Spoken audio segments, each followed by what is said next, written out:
Hey y'all, welcome and welcome back to another episode of Soulevision, the safe channel to your soul. I am your host, Ashley Dukes. Hi, how are ya? How you doing? I hope this video finds you well. If you're new here, welcome. How you doing? Come on, sit down, have a seat. And if you've been here for a while, hey, hi again. How you doing? It's been a week. How are you doing? All of y'all, how y'all doing? How's this week been? I'm taking off my socks because it's hot. I don't know why I put on socks before I film, but it's hot already. But yeah, I hope this week has been good for you. And if it hasn't been a good week, just know that better days are coming. For sure, better days are coming. I want you to know that because not everyone is always good. Sometimes I'm not even good, but I find a way to see the good. So I either tell you to see the good or good is coming. One of those apply to you. But better things are coming. Just stay faithful and keep going, keep fighting, and it'll be here. Oh, I should write that down. I want to talk about the difference between the culture of keep going versus knowing when it's your turn or time to pivot. But that's going to be for another episode, clearly, because I have something else planned today. So we are going to jump this episode right off with our affirmations. And if you're new here, I do affirmations at the beginning of every single episode just to get us in the right mood, just to get some positive self-talk going, just to get us, this feeling good. You know what I'm saying? So I'm going to say them and I'm going to pause and then you say them after me. Okay, so repeat after me. Today is a phenomenal day.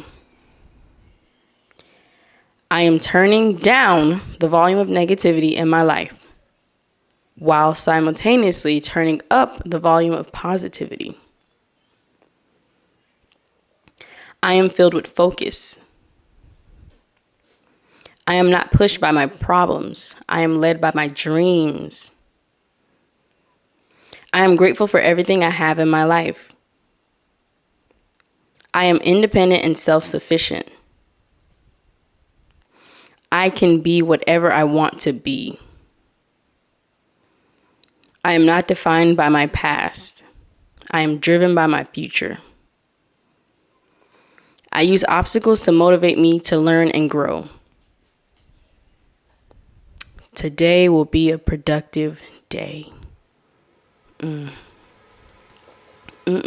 My. That's how they say in church. Those are some good affirmations. They really do, obviously they're not going to change your whole life, but they do make you feel good. You know, it gives you words to use if you don't have the words to boost yourself up. So, yeah, I like those. So, now that the affirmations are out the way, now that we're feeling a little good, now, actually, today we're not going to snatch edges. Today we are informing because this is something that hit me the other day. And I heard something else that allowed me to put it all together. So here I am sharing the all togetherness with you guys. It's very rare that I have something that's all the way thought through. I have a lot of words for certain things, but it's rare that I can give a big, not that way, not in that way. How do I say this? I can tell you cause, I can tell you effect, but I can't tell you fact of how. Yeah, I'm gonna use it that way. All right, so today we are gonna be talking about pause,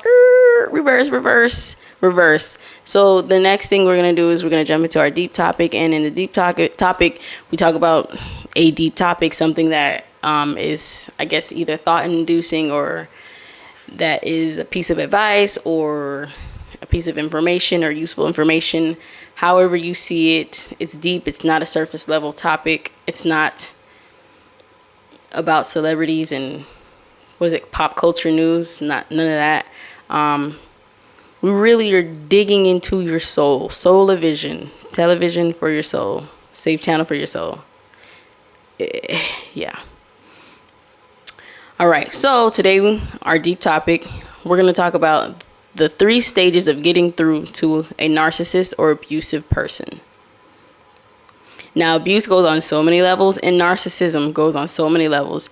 But that's the best way I could find to explain it right before this video, because I didn't really think. I had the 3 ways, but I didn't think of, because this can go for anything, but a narcissist or abusive person. All right. So in this sense, what I'm talking about is when I say getting through to a narcissist or an abusive person, it's it's when you are coming at them with something that they did wrong, and you are feeling how you feel, and you're trying to explain to them how you feel, or how the actions that they made you feel. And I'm gonna be sharing the stages that they go through when you come to them with those concerns that you have. Are we on the same page? Are we on the same page? Let me know. So when you come to them with your problems, 3 stages that you're gonna hit. You're gonna hit a denial or confused phase. That's first and foremost. Then there comes emotion, and then there comes truth. Right? All right. So let's play back the scenario. You're coming to this person with your concerns, how they hurt you, how certain things that they did affected you. The first stage, they're gonna deny that anything happened. And in these stages, you might not think you're dealing with an abusive or narcissistic person, but when I explain these things, then you probably realize that you probably have been or are dealing with a narcissistic person, because they're not common, but they're pretty common. A lot of people have those traits. Okay. So the first thing is denial or confusion. So they're going to deny anything that you say, all the facts that you clearly, all the clear evidence that you have, they're going to deny it. And the way to deny it is to act like they're confused, act like they don't know what happened, act like they weren't there, act like they can't understand how you're feeling this way, why you're feeling this way. That's the first stage. And this stage is the most manipulative stage, because they're trying to make you feel like you're crazy. They're trying to make it seem like there's no way that they would do that. They're trying to convince you that they didn't do what they did, when you clearly know and feel the repercussions of what they did to you. That makes sense? So most of the time, a lot of people don't really get past the denial stage, because the denial stage makes you, as the person that's coming at them, feel like you need to back off, because you clearly don't have your stuff together. And that means that they accomplished their goal in trying to make you confused. When you are dealing with a narcissistic person and you deal with the tongue, please. When you are dealing with a narcissistic person and you have confronted them several times, you realize or notice sometimes that they're always denying things. They're always confused. They can never own up to anything. Lack of accountability is in there too. After a while, and after each time you try, you come with more tools to stay on task, because you hate feeling how they made you feel when they denied you the first couple times, right? So after a few times of dealing with the denial and confusion stage, you gain tools to help you stay on focus, because you don't like how they made you feel the last time they denied your claims, basically. Let's use the word claims. So when you have those tools, you're able to stay focused, and you know exactly how to say things, when to say it, when not to say things, when to not entertain certain things, because they'll throw different things in there to get you sidetracked off the main thing. After you gain those tools, you get to the second stage. You get to the second stage by staying focused on the point, staying focused on making sure they understand where you're coming from. And you need to make sure that they know that you're not playing this time. You're coming hard and serious, and you don't give up. Do not give up. Okay? Once you don't give up, and once you keep going and keep hitting hard through that denial stage, you hit stage 2, which is emotion. Emotion shows up differently. Emotion can show up in crying. Emotion can show up in rage, anger, frustration. It really just depends on the person. The emotional stage is also a part of manipulation. It's so that you can see them being emotional and you feel bad, because it's like, wait, I didn't want you to cry. I didn't want you to be upset with me. I just wanted you to hear me out because my feelings were hurt, or whatever your situation may be. But once again, stay strong. You have to stay strong through all these stages. You have to. There's no other way around it. Okay. If you're a person like me that doesn't like to, that's non-confrontational and doesn't like, I just don't like any kind of animosity or like strong, harsh feelings to be involved anywhere, because that's just not the type of person I am. Whatever word that is, there's a word for it. I can't think of it right now. Especially if you're like me, I'm a sensitive person. I'll say that. I'm a sensitive person. So when I see someone crying, when I used to see someone crying, let's say that. When I used to see someone crying, when I came at them about certain things that I didn't like, I used to be like, okay, well, I'm backing off because I don't like how you're reacting to this. And that's not healthy in a relationship, because you should be able to say what you need to say and get it off your chest. That's their tool of manipulation to get you off their back. I'm going to cry, just like when people be in abusive or not. Yeah, abusive relationships or relationships with a lot of infidelity or whatever. Whoever it is, I'm not going to put any genders on it, but whoever is the person that's been cheating or the offender, they break down and cry, and that makes the person that's being abused see some kind of emotion, like they are a human and they do care about things, this is manipulation in parentheses, and that keeps them staying. The crying is enough for some people to keep them right where they want them to be. You get what I'm saying? So once again, stay focused through that emotion. Stick to your main topics. Keep talking. Stay calm. Don't let that affect you, because if you do, then you're going to go right back to denial the next time. These stages happen in every single topic. Every single time you come up with something, it doesn't leave off where it left off before. It's denial. Nah, I ain't do that. Oops. Nah, I ain't do that. Nah, that wasn't me. Yeah, it was. I got this evidence. I got this. You must be confused. Like, you're crazy. Like, you're making this up. Blah, blah, blah, blah. No, like, I have this information right here. What's like, how can you deny it? It's right here. This is your name. This is your number. Blah, blah, blah, blah. And then they start crying, right? And then you're like, oh, no, don't cry. Like, I didn't want you to cry. But then now you're confused, because it's like, I'm the one that's hurt. Why are you crying? You know what I'm saying? So if you think in your head, this is crazy because he shouldn't be crying, or they, whoa. Let me not say they shouldn't be crying because I'm the one that's hurt. That lets you know that this is a tactic against you to trick your brain into thinking that you need to back off. Especially if it's a masculine figure, you rarely see them cry, so they can use that to their advantage. Or not, I'm not going to say masculine, because if it's a person that's not really emotional and they start showing emotion, it's like, oh snap, they really are remorseful. So some people take that as them being remorseful and them feeling bad about it, but they still didn't take accountability and they also didn't apologize. So you just let them off the hook for a cry. All right, so when you stay strong throughout all of that BS, you finally get to the truth. Actually, I want to add an emotion. It can be screaming, it can be yelling. I think that's all I wanted to add. So back to truth. You finally get to the truth. It's a hard, long road to get to the truth. It depends per person how long it takes. I want to say try to get this all in one conversation. If you're watching this or listening to this and you are thinking about or contemplating on telling someone how they made you feel or how they hurt you, and you're scared because they are this kind of person, my number one key is to stay focused. Stay focused. People like this, they deny it and then they bring other factors into it to make you fight those factors and then forget about the main factor. And you don't realize that you forgot about the main factor until after the discussion or argument, however it happens.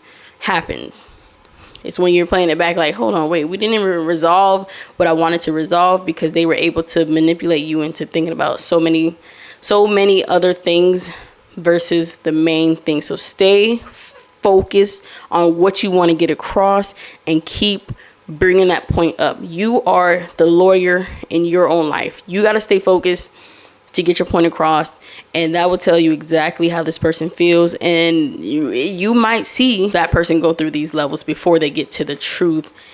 And I want to say I'm sorry, because it shouldn't really be like that. Like, why are you lying? Not you, the person you're dealing with. Why are you lying? Why are you doing all this stuff when you could really just tell the truth? I would tell the truth to you. So why would you not tell the truth to me? That's the part that's... I would prefer you to go through the emotion first and then tell me the truth, not the denial or the confusion, because you know dang well, as much as I know dang well, you probably know more dang well than I do because you was there.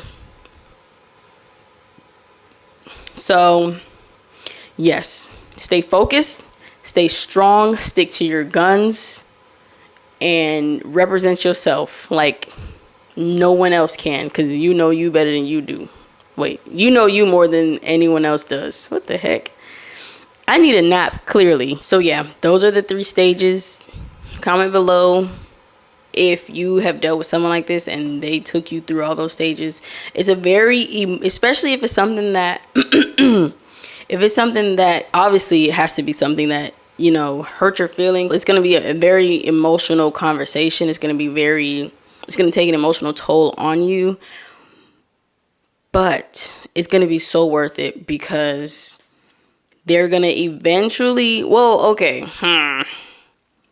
everything comes with I don't know, because do you really want to deal with someone that's always in denial and they take you through all of this? No, I wouldn't say so. But if you do choose to, here are the tools. I just gave y'all tools and I didn't even say them. Well, I didn't say it was tools. Anywho, if you do feel like you want to confront them and talk to them, here are the tools. Here's what to expect. And I just want to say or let you know that you got this. You got this. You're going to finally get through to them. You're going to finally, I think once you get through to them once, you're able to break that pattern in them for you, because now they see you differently. They see you as someone other than the person that they knew they could manipulate or lie to this whole entire time. You know what I'm saying? I wish you the best of luck. I don't know who needed to hear this. I don't know, but this wasn't in the list of the things that I had to talk about. This was just something that, you know, hit me the other day, and I was like, oh, that's going to be the next episode last week for this week. And I'm a woman of my word, because I said it in the last video. And if you haven't seen the last video, go watch the last video, and the one before that, and the one before that. I hope that you all get to that 3rd level of truth, because that's when you see them as a person, or like to their core, and then they'll see you as they should have seen you before, but they didn't, for whatever reason, whatever backstory they might have. But yeah, that's it. Okay. You are very welcome. Anytime I can, I'm here anytime to give you whatever advice you need. But yes, now we're going to jump into our Reddit segments of the day. And this one there are 15 more fun. Okay. This is a continuation of the fun facts that we did last week. If you haven't watched last week's video, go watch last week's video. Like, come on. Like, are we really friends if you didn't watch last week's video? Because I don't think so. Anywho, so there were more fun facts. There are 15, but I'm not sure we're going to be able to get through to 15. So we're going to do the best we can. Okay? Capiche. All right. 1. Greater stick nest rats. An Australian native rodent. We don't trust Australia. They glue their nests together using urine, which dries like cement. Boy,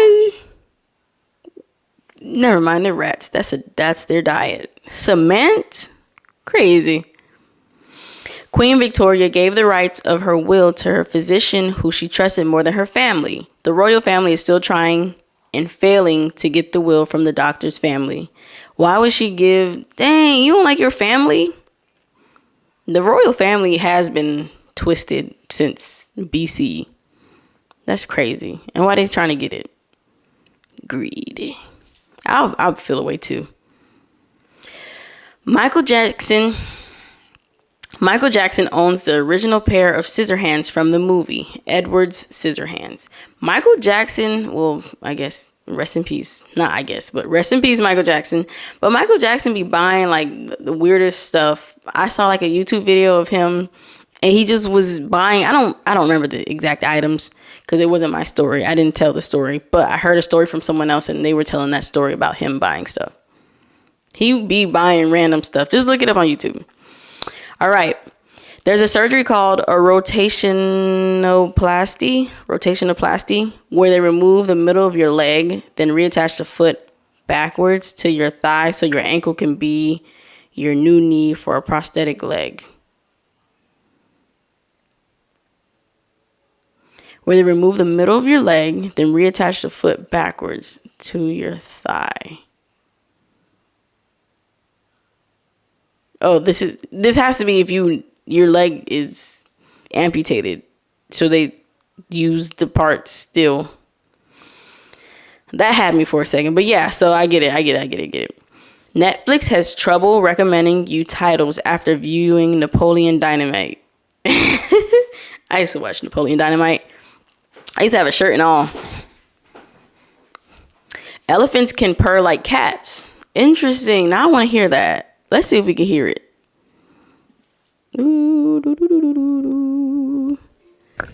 Oops.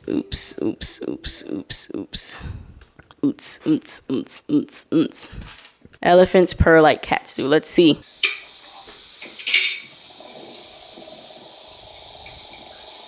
Oh, wow, they do. That's kind of cool. If you didn't hear that, look it up. It's cool on Netflix. Just Netflix, what? On YouTube, type in elephants purr like cats. All right. In Starship Trooper, the actors agreed to do that. I don't know what Starship Trooper is. I'm sorry if it's not my age bracket. I'll read anyway. The actors agreed to do the co-ed shower scene only if the director got naked with them, and he did. Oh, wow. I would do the same thing. Make everyone comfortable. We're all naked. We all see each other's bodies. The potato was once so undesirable that even the poor Europe wanted nothing to do with it. The poor of Europe. Okay, the potato was once so undesirable that even the poor of Europe wanted nothing to do with it. They believed... All right, it's not me this time. They believed it caused leprosy, sterilization, and an overactive sex drive. Potatoes? I'm glad I'm not alive. Well... Wait, I am alive. I'm glad I wasn't alive back in the day because they just believed some crazy stuff. And of course, I would have been right there believing it with them. 2% of people can hear their eyes move and blink. I can hear other people's eyes blink. Sometimes if I'm tired. No, it's not me. Is it me? Or is it my husband? I know I can hear his eyes blink. But that would be annoying to hear it every single time, like your own eyes. How many times you blink a day? Crazy. Before he became president, Abraham Lincoln was an elite wrestling champion. In 300 matches, he only lost one. Abe Lincoln was out here wrestling? Body slamming people? I can't see it. He got a long face. He was also a licensed bartender. Abe Lincoln was out here doing stuff. Jeez. Okay, Abe. Penguin eggs turn transparent when hard boiled. Who's hard boiling penguin eggs, man? Wait. Unless they're like, I'm assuming that all their eggs have babies. Unless they're like chicken eggs, then okay, I guess. That's kind of cool. If so, I want to try that. Maybe that could be a science experiment for my kids. Alexander the Great, Mussolini, Napoleon, and Julius Caesar allegedly suffered from Eleurophobia, the fear of cats. Interesting. Didn't know that was a phobia. That's crazy to think that these people that were so great and well known were scared of cats. Aww. You could thread fishing wire through your tear duct and out of your bum hole. They're connected and fishing wire is thin enough. Okay. Nobody asked for that for real. Queen Elizabeth made the first transatlantic phone call as a teenager to her parents while traveling abroad.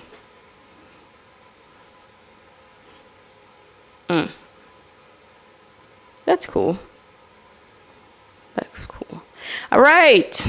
So we're going to hop into the second Reddit. I don't know. Maybe I should do one Reddit episode. Let me know what you think. The two people listening, how you doing? I already asked you that, but I'm over here yapping and I'm in the wrong part of the video. Or the, what am I talking? I need a nap or something. Because there's no way my brain and my tongue should be messing up like this. This podcast, we're going to get a little raunchy. Just a little bit. If I can find...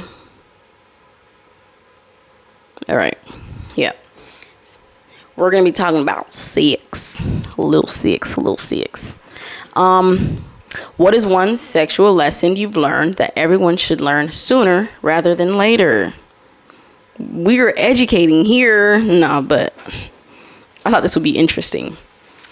Someone said, give the woman a towel when you're done. Someone said, you got to say good game while tossing it as well. It's good etiquette. Wow. Pee after. Yes, you should pee after. You should wipe off too. Because I don't know if I want to get this nasty on here or what the heck. No, but I learned the hard way that, yeah, maybe I shouldn't say that. I don't know. Maybe I should make a Patreon for, I don't know. Yeah. So peeing after helps eliminate UTIs. And yeah, you don't want a UTI because they're not fun. You can't control your pee and your pee hurts. It hurts when you pee. Clean your ass. It says you can also do this without having sex. More people need to learn this amazing life tip. Dingleberries hate this life hack. You don't need to be a jackhammer or go on for an hour. True. Someone said that also applies when you're using fingers. Yes.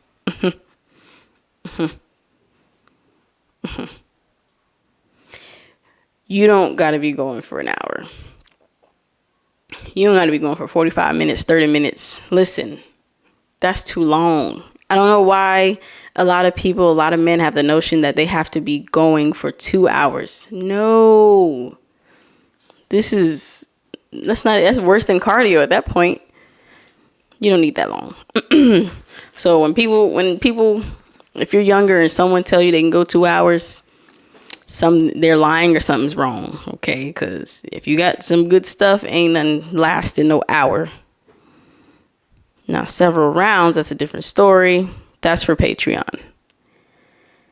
Sex should be a mutually pleasurable experience. Relax and do what comes naturally. Yes.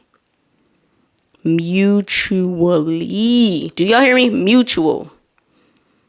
Ain't no one person getting all the perks. No, sir. No, ma'am. Not happening.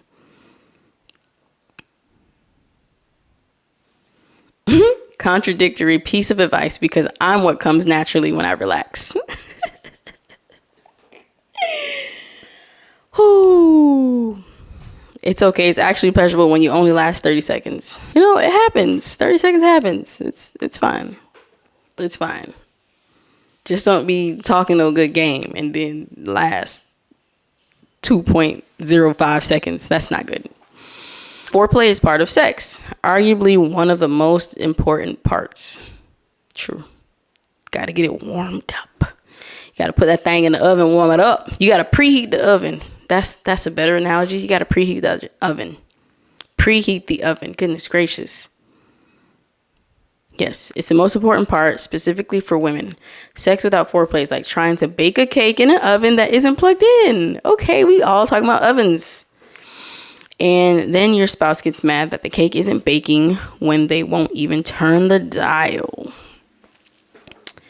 Yes, men out there, plug the oven in and put it on preheat. Plug the oven in and put it on preheat. 350 or 400, whatever is your preference. Focus on making your partner feel good physically and emotionally. Everyone wins. Yes. If both people are focused on each other, that's when you have a perfect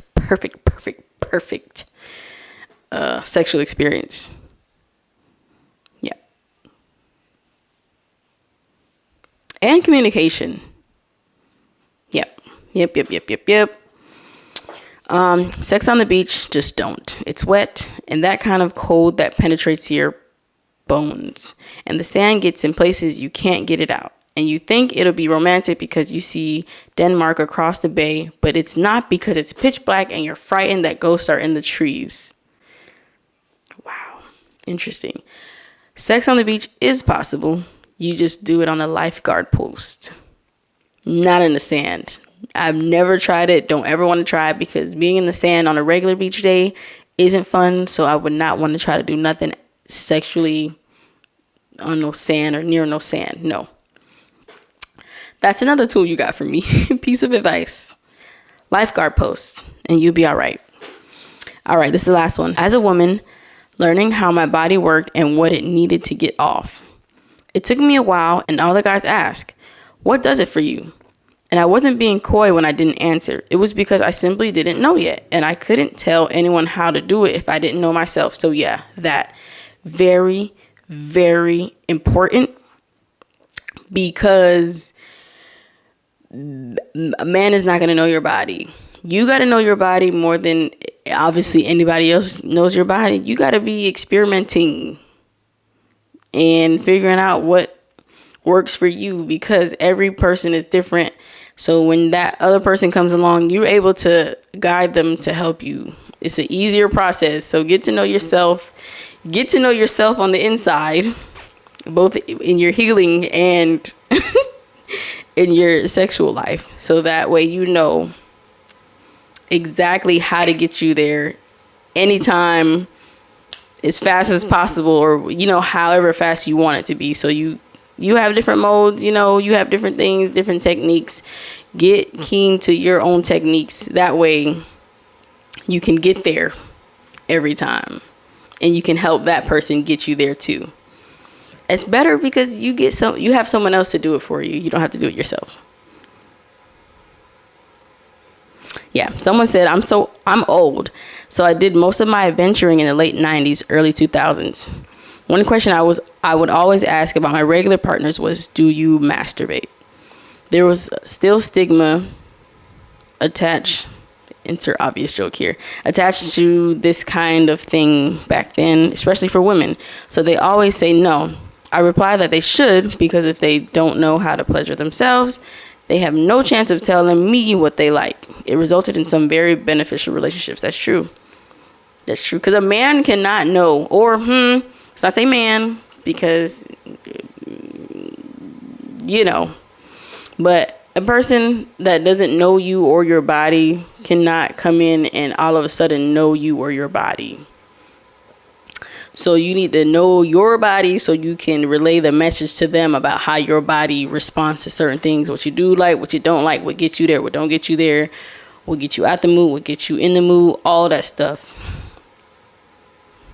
All of it. So that is good. I think that's the most important. Making sure that both of you are having fun and everything is mutual, and then also knowing your body. Cause you be sitting there all day. If you don't know what get you there, you're gonna be sitting all day looking at the clock like this ain't it. And he just trying his best, or they are just trying their best because they're just using what worked on the person before you. They're just guessing, they're winging it. And some people, you know, they're lucky enough to get it right, and others not so much. So let me know if you like those kind of topics. Some of those really will just, I can't talk about too much crazy stuff in my life. Like, we can talk about trauma, but we can talk about trauma publicly, but we can't talk about a lot of sexual excursions publicly, because that's not public information. But let me know if you like that topic, the sexual topic. All right. Now we are going to get into the last two topics, and that is what I learned this week and my challenge for this week. And I might change these because I think that, I don't know, they're not getting harder to think about, but what I just learned little things throughout the week. So I feel like I am repeating myself because I have certain things that make me doubt myself sometimes. So I learn the same thing, but in different realms. I learned that I'm capable of more than I think I am. And I didn't know that until I went into a space in a realm that I had no experience in, and obviously am new to, and it's a whole new world. So I'll just open up a little bit here. So this was the first week of homeschooling. I started homeschooling my kids for various reasons. If you want to hear something, or if you want to hear about that, you got to let me know, because if not, then I won't say anything. But this is something that I've never done. Like, I did homeschool before kindergarten. So that, the stuff, I had my son reading before he went to kindergarten, all that stuff. So I did homeschool, but I was too scared to even think about trying to homeschool later on, like kindergarten, first, second, third, like, and up, because it was like, I am not qualified to do any of that.